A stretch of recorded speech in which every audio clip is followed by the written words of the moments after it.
Hello everybody and welcome to another episode of Box Office Talk. This is the show where I break down what happened at the box office, see if my predictions for the top 5 are correct, then make predictions for next week's top 5. So let's get right on into it. Last week I predicted the number 1 would be Kung Fu Panda 4, number 2 would be Dune Part 2, number 3 would be Arthur the King, number 4 would be Imaginary, and number 5 would be Cabrini.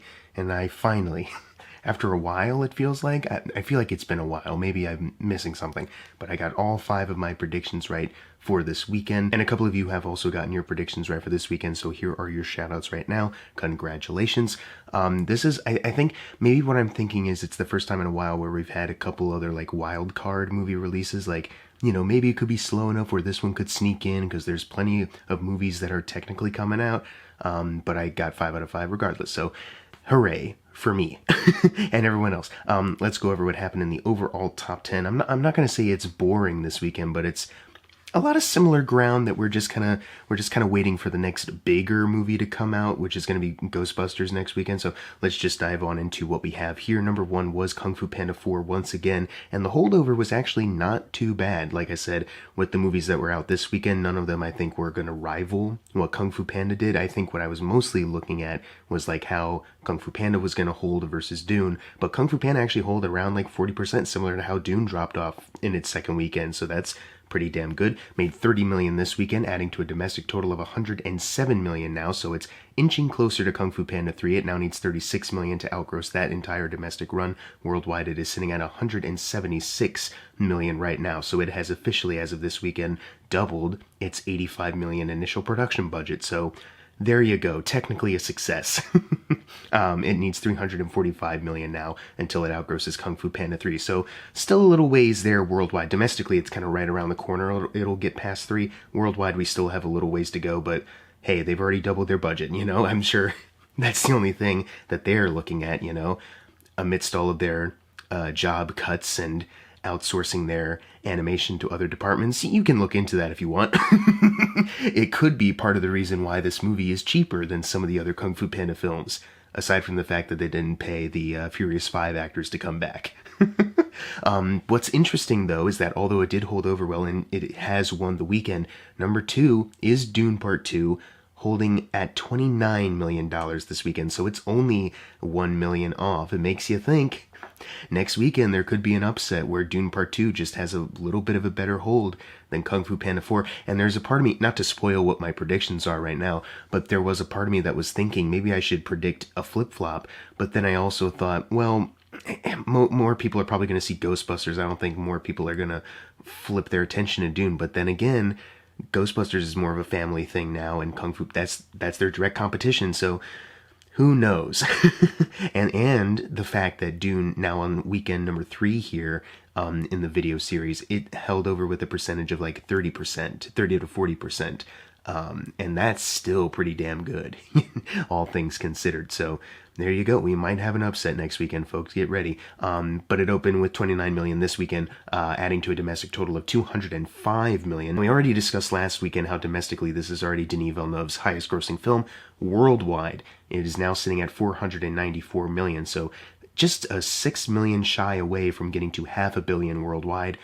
Obviously fantastic, but it has now outgrossed the first Dune by $63 million, so it is officially Denis Villeneuve's highest grossing film, both domestically and now worldwide. That is pretty spectacular, to say the least. We talked about last weekend, I'm pretty sure, how it already doubled its $190 million budget, and now, once it gets to $570 million, so that's $76 million away from where it is right now, it will triple that budget, so you know, hats off to the entire crew and everyone going out to see this movie. I'm just so happy that, like, now that we're away from, like, COVID and HBO Max stipulations, that now Dune Part 2 is only theatrical, that it's not just this big, bold, you know, reinvention where lots of love and care is being put into the craft, lots of money being put appropriately into this product, and then nobody goes to see it. It's actually really, really reassuring to see people genuinely spreading the word and other people getting interested and potentially even people seeing it again, you know? That's just incredible to me, and this is just so exciting.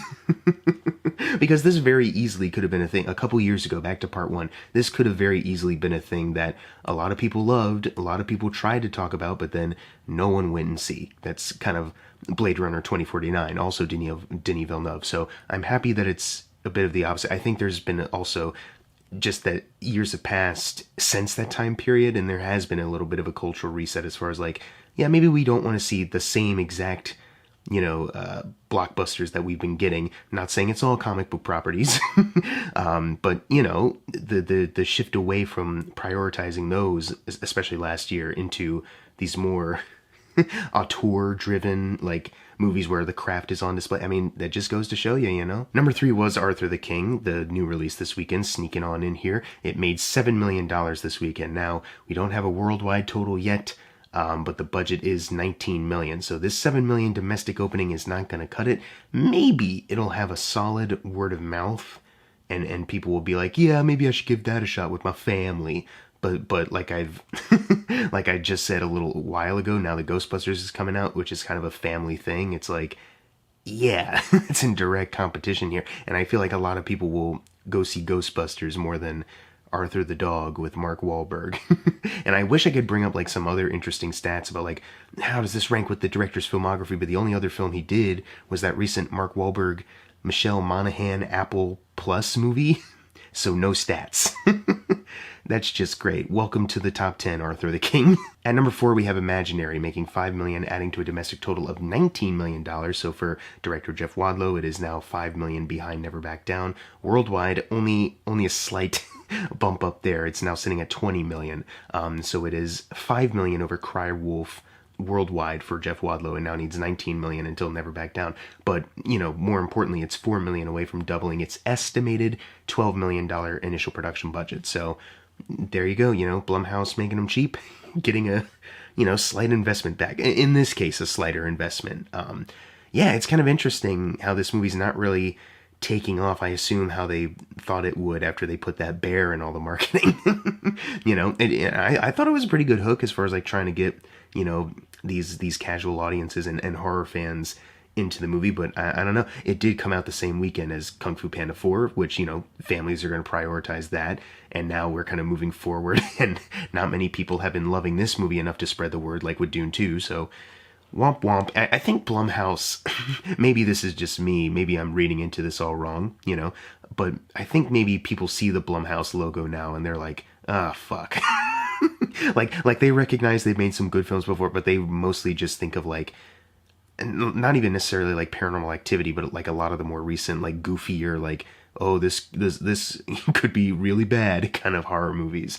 I think mostly just like the Halloween movies they did, and The Exorcist, what else? Just anything else really that has had their logo on and sucked so spectacularly. Number 5 is Cabrini, making $2.8 million, adding to a domestic total of $13 million. For this director, it has outgrossed his film Bella by $5 million. Congratulations on that. It still needs $171 million until it outgrosses Sound of Freedom. Not looking like it's gonna happen. And it's, more importantly, for this singular film, still nowhere close to doubling that $50 million rumored initial production budget. There's no worldwide totals to add this up yet, so it's like, it's just sitting here, Imagine being the director of Sound of Freedom, controversy or not, and yeah, there's controversy. You're coming off of a hit film, you got another one ready to go. Maybe this is one you're more proud of, or a lot is riding on this because you're following up that big hit with something else, and you just don't get the same kind of attention. Really makes you think about your career, probably. Number 6, we have Love Lies Bleeding. I've seen this film, and I love it. I wish it was in the top 5. I wish this had enough audience attention to get into the top 5, because it is so damn good. One of my favorites of the year already so far, so that's my quick little endorsement. Go see this film, at least before you see, or right after you see Ghostbusters, because I know people are prioritizing that, but give this movie a shot. It made $2.4 million this weekend. It's been in limited release for a bit, but it only bumps it up by a couple 100,000, so it's like, there's no worldwide total to add on to this yet, and I can't find a production budget to see if they're close to being in some kind of clear. I would assume not, just because of some aspects of the film I won't spoil. And also, you got Kristen Stewart, you got Ed Harris, you got a Franco in there. It's got a cast that requires some money, more than like your regular old indie, you know what I mean? So I just hope this movie catches on at some point. I guess it probably won't be in the theater, but somewhere I hope this catches on, because I can see a lot of people really loving this if they just seek it out, if they give it a shot. You know, it's out there. Go discover it, movie fans. Let's move on to number 7, which is Bob Marley One Love, making 2.3 million, adding to a domestic total of 93 million worldwide. It is sitting at 169 million dollars. Good on you. It's slowing down a lot now, where it's like tripling that $70 million budget, not going to happen. But you know, they doubled it, so they're kind of in a clear. It's seen as a success just because it, you know, kicked Madam Web's ass. but it did really like start to drop off. Not necessarily like, oh man, what a big drop off, because Madam Web had a bigger drop off too. Like, that's not even in the top. Spoilers for the rest of the list. Madam Web is gone. It just hit like digital, I think, too, which is crazy for a like Marvel comic book movie like that. But it just didn't really gain more momentum where it could be like, not necessarily entirely like a Bohemian Rhapsody. That was something else for some reason. But just a bigger hit, like at least crossing over to 200 million worldwide. It didn't get there. But hey, you know, it was a modest hit. Number 8 is One Life, a movie that I didn't really expect to see in the top 5, and I was correct in my prediction, but I don't know, for some reason seeing it here was still surprising to me. Enough people knew it was out. Made 1.7 million. That adds to a worldwide total of 26 million, because it's been out like in the UK, other countries like that so far. I'm not sure what the budget of this thing is. I couldn't find it, so hopefully, I haven't seen the film yet, and I'm not entirely I know it's like a period piece, but I'm not entirely sure like what else they put into the movie, so I'm not sure how to guesstimate what the budget is exactly. Hopefully 26 million worldwide is them on the right track. But either way, you know, maybe I'll see it soon. We'll see. Number 9, we have the American Society of Magical You-Knows. I kind of mentioned it last weekend quickly in the end of the video. Like, it kind of got a little bit of a controversy online when the trailer came out. Some people who were like, this wasn't what I thought it was going to be when I clicked on the trailer. A little disappointed, you know, just already kind of judging. And then it premiered at some film fest, I'm not exactly sure, and early word of mouth was, yeah, it's not all it's cracked up to be. So it kind of had this little bit of a fervor online, but it didn't really translate into any actual like culture, like actual like real life cultural thing where people went out to like check it out. At least it's just kind of dying. I've seen this movie and it's okay. I didn't hate it. It's, you know, very middle of the road, but it was me and one other dude in that theater, you know, and yeah, it was just very dead. I can't speak for any other screenings that happened that day, but it was relatively like closer, like later in the evening, so you would expect that's kind of the time where more people would show up. But yeah, it made 1.2 million this weekend. Not sure what the budget of this thing is either.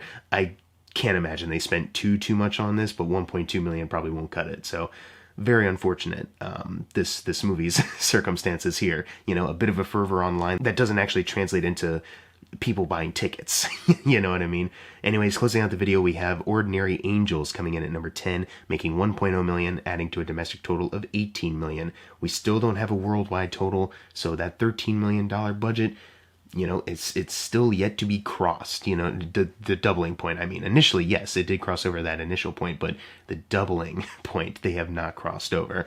And man, they were only 8 million away. Maybe a worldwide total will help them out, but like I think I mentioned this when it came out. It seems more like an American kind of movie. Like, I feel like if you sent this movie to other countries, they'd probably be like, you know what I mean? Seems a little too American for my liking. I don't know. Maybe that's just me. Just judging by what I saw in the trailer, was like, yeah, this just seems like they're trying to appeal. You know what the thing is also? I remember seeing this trailer like when was it? It was a while back in 2023. I feel like they pushed back the release date because of the strikes or whatever, or just any other regular delay, whatever it was. So they kept marketing, and then like they kept putting the trailers out there, but it was like people maybe got confused. Like, I thought this already came out. It's not out yet. Maybe that's what it is, and they just completely lost touch with it. I don't know. I didn't see it. Now it's time for the fun part, the predictions for next week's top 5. Number 1, I am going with Ghostbusters Frozen Empire. And then number 2, I think will be Kung Fu Panda 4. I'll stick with that. And then number 3, Dune Part 2. But it will be interesting to see how close they are, or if Dune does overtake it. But right now I'm going to stick with this prediction. And then number 4, I think will be Immaculate. I would, just full disclosure, I would love for Immaculate to be the surprise next weekend. We don't expect it to make a whole lot of money, but, you know, people have been, you know, they've seen ads. They're interested in it because it's Sydney Sweeney. They hear, like, rumors about how much of a force she was behind the camera as a producer, getting the film actually made, because she auditioned for it years ago and it never saw the light of day. I would love for this horror movie to be like a pretty big hit. You know what I mean? I would love to see it. But I'm gonna try to temper my expectations because I've been burnt on high aspirations before. I'm gonna predict it'll just enter in at number 4. And then number 5, I think, will be Arthur the King. But what are your predictions for next week's top 5? Leave them in the comments below. And as always, thank you guys for watching. Make sure to subscribe. I'm Jackson Fulcher. See you guys next time.